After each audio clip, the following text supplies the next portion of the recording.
तो ये इंटरपोलेशन का ही दूसरा मेथड, जैसे एक मेथड हम लोग किए थे इंटरपोलेशन एक्स्ट्रापोलेशन बाइनोमियल मेथड, ये दूसरा मेथड न्यूटन। ज़्यादातर चांस है बाइनोमियल का ही, लेकिन कभी कभी क्या होता है ये न्यूटन मेथड भी दे देता है। ऐसे न्यूटन में भी बहुत सारा बैकवर्ड फॉरवर्ड, लेकिन एक समझ जाए उसी के बेस पर क्वेश्चन सॉल्व होता है। क्वेश्चन में देखो कैसे पहचानने में भी तुम लोग को एग्जाम में मेथड नहीं लिखेगा, लेकिन ये पहचानने में इजी क्या होगा।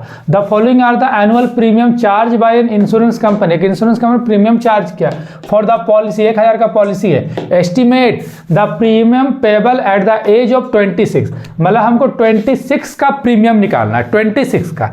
जैसे देखना बाइनोमियल में भी ऐसे बोलता था 2014 का निकालो, 15, 16, 17 ऐसे बोलता था निकालने, ठीक है। एग्जाम में बाइनोमियल में ऐसा लिखता था। तो एक्चुअली बाइनोमियल में क्या होता था ना, जो भी साल का निकालने बोलता था ना, वो बीच में एडजस्ट हो जाता था, या कोई साल का बीच में मिसिंग देता था। लेकिन इसमें न्यूटन मेथड एग्जाम में पता है कैसे पहचानोगे। जैसे अब 26 का बोला है, देखो ईयर में कहीं 26 एडजस्ट होगा, नहीं होगा। अगर हम कहीं रख दिए 26 को, जैसे ईयर इस टाइप से दिया हुआ है, 20 दिया है, 25 दिया है, 30 दिया है, 35 दिया है, 40 दिया है, तो यहाँ पर बीच में कहीं भी 26 एडजस्ट नहीं हो सकता है। अब बोलेगा कोई कि 20 से 25 के बीच डाल देना, यहाँ पर बोलेगा डाल देना, तो यहाँ अगर हम लिख देंगे 26, अब देखो अभी 5 का डिफरेंस था, अब यहाँ 1 का डिफरेंस, फिर 5 का 4 का डिफरेंस पूरा अलग हो गया। मतलब ना अगर हम कोई ईयर को बीच में एडजस्ट करते हैं तो जो ईयर का डिफरेंस है वो एकदम बैलेंस में ही होना चाहिए, ये नहीं कि डिफरेंस पूरा बदल जाए। अगर हम 26 यहाँ नहीं रख सकते, सबका बीच कितना का डिफरेंस है, 5 का। अगर बीच में हम कहीं भी 26 रखेंगे तो डिफरेंस क्या होगा, चेंज हो जाएगा। तो जनरली बाइनोमियल कब यूज होता है, जब डिफरेंस है। जैसे बाइनोमियल में मान लो ऐसा दे देगा 14, 15, 16, 18, मान लो ऐसा दे दिया बाइनोमियल में। अब यहां पर बोल दिया क्वेश्चन में तुम लोग को 2017 का निकालने मान लो बोल दिया, तो 17 कहाँ एडजस्ट हो जाएगा, देखो इसके बीच एडजस्ट हो जा रहा है। तो इस टाइप का मेथड जब आ जाएगा एग्जाम में क्वेश्चन, समझ आना बाइनोमियल है। लेकिन अभी जो ये 26 जो निकालने वाला वो एडजस्ट नहीं हो रहा है, इसका मतलब वो पक्का न्यूटन ही अप्लाई होगा। तो चलो फिलहाल हम लिख लिए इसको। क्वेश्चन में दिया हुआ है एज दिया हुआ है क्वेश्चन में, और एज के बाद ईयर्स भी प्रीमियम दिया हुआ है। तो शुरुआत वाला को एक्स एज्यूम कर लेना, ये हो जाएगा हमारा x0, x1, x2, x3, x4।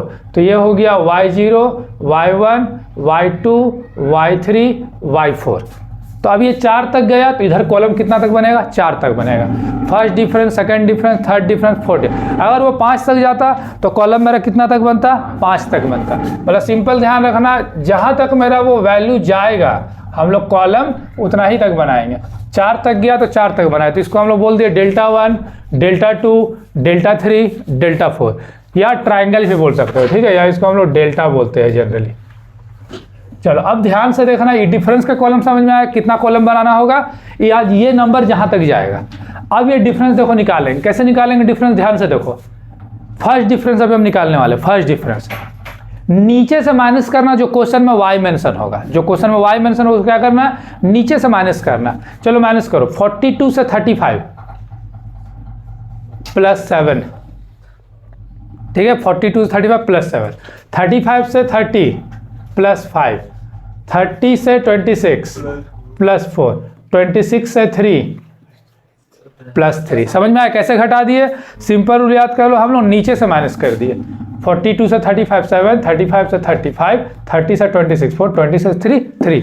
अब ध्यान दो सेकंड डिफरेंस। सेकंड डिफरेंस पता है कैसे निकलेगा, ये जो फर्स्ट डिफरेंस का कॉलम बना उसी से निकलेगा। तो अब इसको आपस में माइनस करो, 7 में से 5 माइनस करो प्लस 2, 5 में से 4 प्लस 1, 4 में से 3 प्लस 1। अब तीसरा कॉलम कैसे निकलेगा पता है, सेकंड कॉलम को माइनस करना, सेकंड कॉलम को 2 में से 1 माइनस करो प्लस 1, 1 में से 1 0। अब चौथा कॉलम कैसे निकलेगा, तीसरा कॉलम को माइनस करना, तो ये तो 2 ही है तो 1 ही आ जाएगा इसमें 1। तो यहाँ का डिफरेंस कैसे निकला मतलब समझ में आया। फर्स्ट कॉलम पहले तो इससे निकाल दिए फर्स्ट कॉलम, इसको नीचे से माइनस किया सेकंड कॉलम आया, इसको नीचे से माइनस किया थर्ड कॉलम आया, इसे हम लोग लास्ट से माइनस किए फोर्थ। अब इसमें क्या करना है, टेबल बनने के बाद x निकालना। अब ये x कैसे निकले, इसके लिए एक फॉर्मूला होता है, बट फॉर्मूला का नीड नहीं भी लिखोगे चलेगा। ऐसे फॉर्मूला हो जाता है, जो साल हमको निकालना है यानी year of estimate minus year of origin, ठीक है। तो डैट यह यूज करना तुम लोग, जो भी तुमको निकालने बोला गया 26 का निकालने बोला है, और क्वेश्चन में देखना ना ईयर कितना से स्टार्ट है, या क्वेश्चन में जो भी दिया रहेगा एज या ईयर, तो एज स्टार्ट है कितना से 20 से स्टार्ट है, तो यहाँ लिख दिए 20 डिवाइडेड बाय। अब डिवाइड में क्या करना है, तो डिवाइड में तुम लोगों को ध्यान रखना है जो ईयर के जो बीच का जो डिफरेंस होता है, ईयर के बीच कितना का डिफरेंस है, 5 का डिफरेंस है, तो ये 6 डिवाइड बाई 5, तो ये आ गया 1.2 यानी x निकल गया। अब देखो सॉल्व कैसे करना है, x निकल गया। अब ये जो कॉलम निकला था फर्स्ट डिफरेंस सेकंड डिफरेंस, तो फर्स्ट डिफरेंस जो आया ना इसको हम लोग फर्स्ट वैल्यू को एज्यूम करेंगे del 1 0, क्योंकि ये फर्स्ट डिफरेंस का था। सेकंड जो डिफरेंस का कॉलम में पहला वैल्यू आया इसको एज्यूम करना del 2 0। थर्ड का पहला को एज्यूम कर लेना del 3 0। फोर्थ का पहला को एज्यूम कर लेना del 4 0। अब यहाँ पर देखो फॉर्मूला, इसका फॉर्मूला में ना ये 2 का लाइन शुरू का याद रखना, बाकी अभी याद हो जाएगा। बताएंगे फॉर्मूला जनरेट कैसे हुआ। y0 plus x into del 1 0। क्या लिखना है फॉर्मूला, y0 प्लस yx लिखे, मतलब y के रेस्पेक्ट में हम x का वैल्यू निकाल रहे हैं, तो y0 plus x into del 1 0 plus, अब ध्यान से देखो फॉर्मूला कैसे एक्सपेंड होगा। यहाँ x लिखा था ना, तो एक बढ़ाओ x minus 1 divide by 1 into 2, यहाँ 1 लिखे तो नीचे कहाँ तक जाना 2 तक, यहाँ लिखे तो del 1 0, तो यहाँ पर हो जाएगा del 2 0 प्लस, फिर ध्यान से देखो अब यहाँ जो लिखे थे अब देखो उसको हम लिखने वाले हैं फिर से, तो x माइनस 1, अब एक और आगे जाओ x माइनस 2, यहाँ पर माइनस 1 तक था तो यहाँ पर कहाँ तक चले गए माइनस 2, अब नीचे 2 तक है ना तो हम कहाँ जाएंगे 1 2 3, 2 तक था तो एक आगे बढ़ गया 3, यहाँ del 2 0 था तो यहाँ इंटू क्या होगा del 3 0 प्लस, फिर x माइनस 1 x माइनस 2, अभी माइनस 2 तक था तो अब कितना तक लिखेंगे x माइनस 3, और डिवाइड में यहाँ पर 3 तक है तो हम लोग कहाँ तक जाएंगे 1 2 3 4 इंटू del 4 0, यही स्टॉप कर दिए क्योंकि मेरा वैल्यू del 4 0 तक है।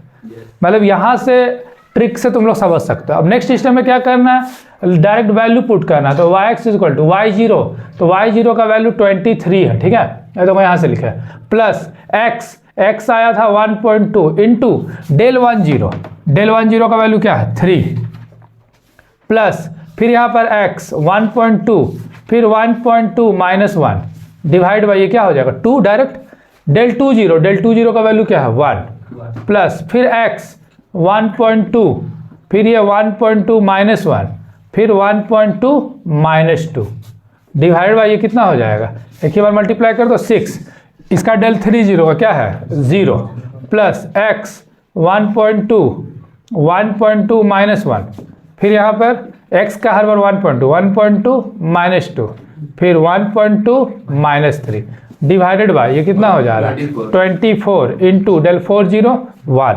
अब देखो सिंपल सॉल्व कर रहे हैं।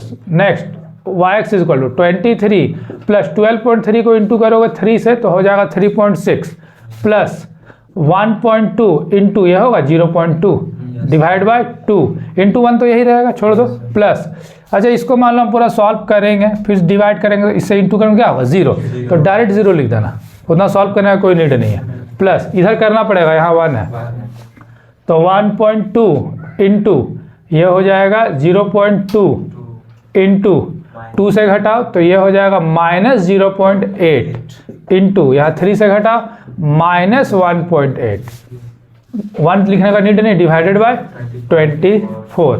अब बेसिकली इसको सॉल्व कर देना, yx is equal to 23 plus 3.6 plus ये जो 2 है इसे कैंसिल कर सकते हैं ना, तो इसको हम बोलेंगे 0.6, ठीक है, 2 से कैंसिल कर दिए तो इसका अब इंटू कर दो तो ये हो गया 6 2 12, तो ये हो गया 0.12 प्लस 0 प्लस ये वाला देखो मेनली सॉल्व करना पड़ेगा, ये माइनस माइनस कट गया। अब ये पूरा सॉल्व करके यहाँ लिख देना है, लास्ट में प्लस कर देना जो आएगा आंसर। इसको सॉल्व करना पूरा तो ये आ रहा है 0.014, ये सारा ऐड कर दिए तो ये हो गया मेरा आंसर। मतलब अब इसको कैसे क्लैरिफाई करेंगे, यानी 26 साल अगर किसी का एज होगा तो उसको प्रीमियम भरना है 26.706 रुपीज़ भरना। ये हुआ न्यूटन मेथड बनाने का तरीका और ऐसे फॉर्मूला जनरेट करना, और ये हुआ आंसर।